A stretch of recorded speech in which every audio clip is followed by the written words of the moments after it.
last week or 2 weeks ago, I came up with the word. I created the word Schadenfreude. So it's not often that you get to create words, but I made this word up. No, It's you didn't. German derivation, and the word means pleasure derived by someone from another person's misfortune. And the reason it came up was honestly the women's U.S. women's team's loss to Mexico. And I thought, who on this Footy Prime squad feels Schadenfreude? Because it's a feeling. And some people feel it and some people don't. And it has to do with other people's misfortune. So, whose misfortune did you derive pleasure from? And I'm going to start with Dubs. It can be either a person or an overall entity. I would have to say the U.S. It might be the obvious answer. But specifically the U.S. women's national team, right? Yes. Or any U.S. Yeah. And I would say for fear, not of reprisal, but of this being a soundbite, specifically Carly Lloyd. Because you hate her. I do not like Carly Lloyd. Yeah. And I think her commentary, in order to bring down the current team, in order to lift herself up and to put her own self in the spotlight, I find just abhorrent. So anytime that she makes a misstep, I feel intense pleasure. Was there an incident that do you have a voodoo doll? Anger with her? No. Okay. It honestly, during my career, I just respected her, but then it was the career arc that she went on after the fact, where she became. It's interesting on the dark web the other night. Jimmy Forrest and I were watching the game and kind of texting, and there are a number of players on the U.S. women's national team, and this is held true across generations, that have extremely punchable faces. And I say that with all due respect, but in French, there's a word. It's called haïssable. And the translation in English would be loathsome, but it doesn't quite do it justice. It's just really they have a face that you want to punch. And Alyssa Nair has that a little bit, the goalkeeper. It's just her aura and her swagger, and she did great well. What she did going on here? I don't know. She did really well in the spot kicks the other night. She scored a goal, and then she stopped 3 shots. Canada was very poor, but I don't like her. But I would say Carly Lloyd. It's that spectacular. Thank you so much, Dubs. Supposed to be. Hold on a minute. I'm confused. This is International Women's Day, where women get together and power each other, and yet you're telling I want to punch this woman in her face. I hate that woman so bad. No, one is not related to the other. I'm talking about Carly Lloyd. I get intense pleasure from seeing her fail because of the way that she projects herself out into the world.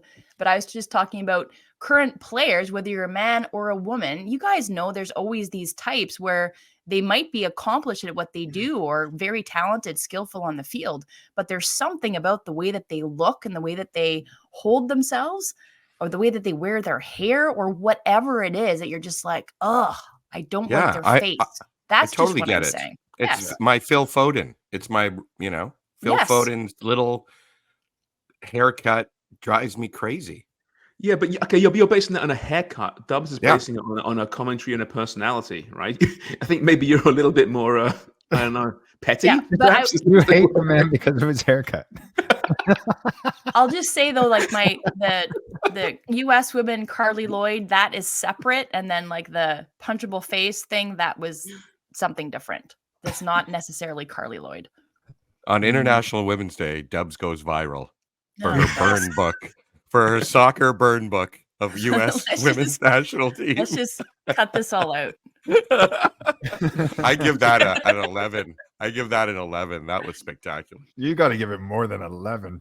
15. 15 yes. out of 10. It was pretty good. That's gutsy too, right? To drop a name is gutsy. Fire it up. Yep. Jimmy, is there like a who's your Schadenfreude? Do a fist. Does anything happen? Oh, that would be good nothing? if that did. Jimmy, who's your Schadenfreude? Who triggers it? I never really had too many people that I hated like that in the game. But I think one would probably remember when I told you I couldn't get into the team at Bristol? And there was a guy Yeah. that was playing at left back, Mickey Bell. And he was a great player, had a great deal of respect for him. And I remember when he went down injured, he was out for a while. And I was secretly going, yes, fucking right. Yes. This is my opportunity now to get in there with this guy injuring himself. I hope he's not injured for too long, maybe 6 months or so to allow me to get in. Really 6 settle months. in, really settle into my position. But that was him. It was probably Mickey Bell because he was such a good player, and he cemented that position. And I just could not get in. And the celebration that I had, and I was trying to keep it in when he got injured because I knew that was my chance. So if there were cameras And everywhere, I remember, then like, we'd have everybody, to- like, you're going into the dressing room after, and everybody's like, "Oh, are you okay? I hope everything's all right." And I was like, "I hope you're okay. I hope you're okay." I'm walking away. Yeah, fuck you, yes. I'm in. I'm in.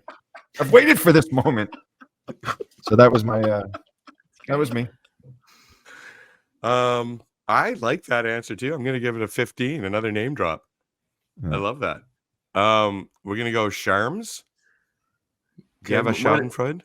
Yeah, but it's not nearly as personal as that, obviously, right? But growing up, the German national football team, I absolutely fucking despise because of the way they break England's hearts and just the arrogance of the footballers from Rudi Völler, Lothar Matthäus, Oliver Kahn a little bit later as well. Just complete dickheads, it seemed like, but fantastic footballers, world-class footballers. But the arrogance and the swagger oozing from them because they knew how good they were.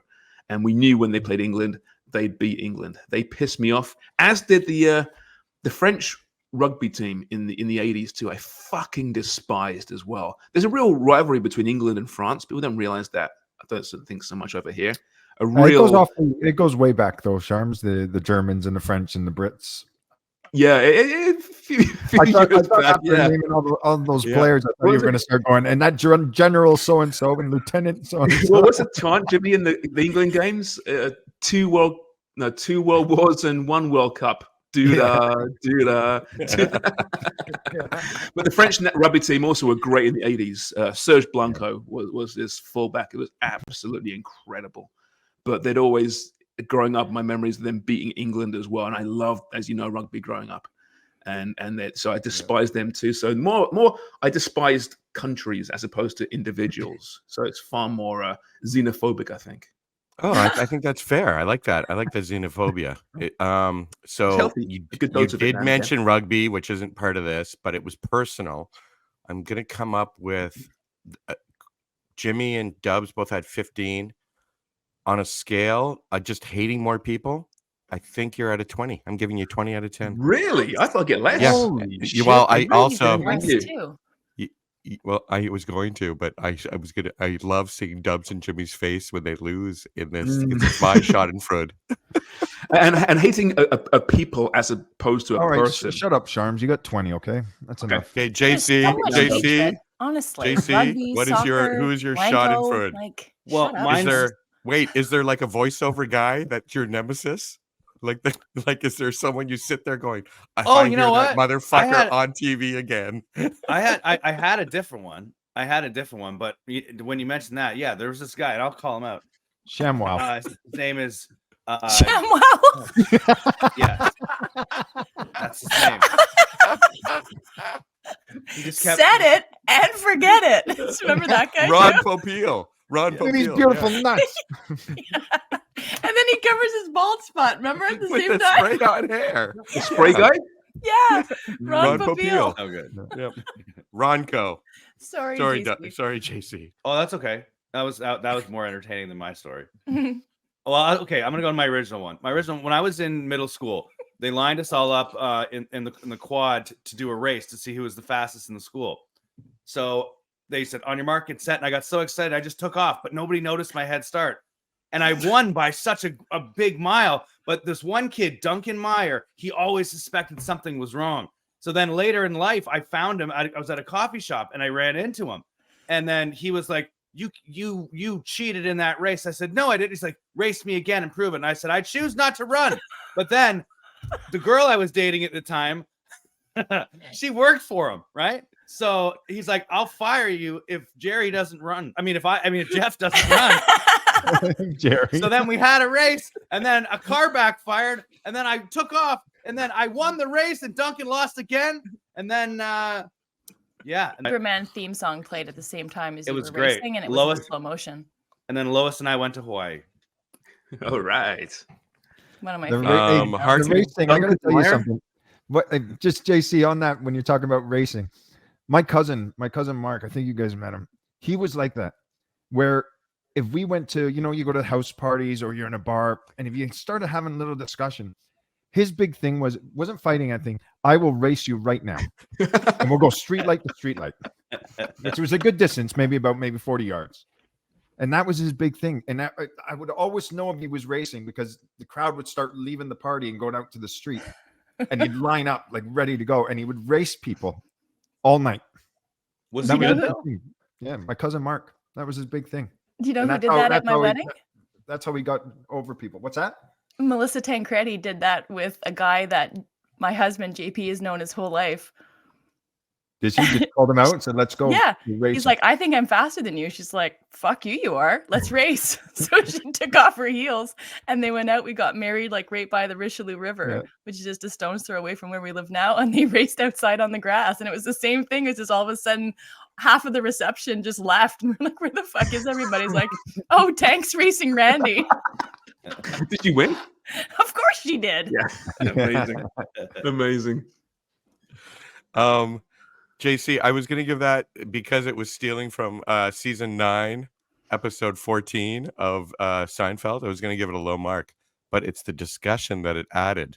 So I'm going to give that an 18. So I think that was above 10 too. Jimmy, we're getting You know what? here, man. If you Shut up, want if you don't want your kid to be successful, name him Duncan. Really? It's Name a famous successful Duncan. What a donut. Duncan Uh-huh. Hines. Is there one? Dunkin' Dunkin' Donut. Dunkin' Donuts is pretty he's very successful. Yeah, successful. I stand corrected. What a dick. Was that the Craig? first question? Craig, Craig's up. Craig, what do you think of what's the Schadenfreude feeling for you? Who do you feel like with?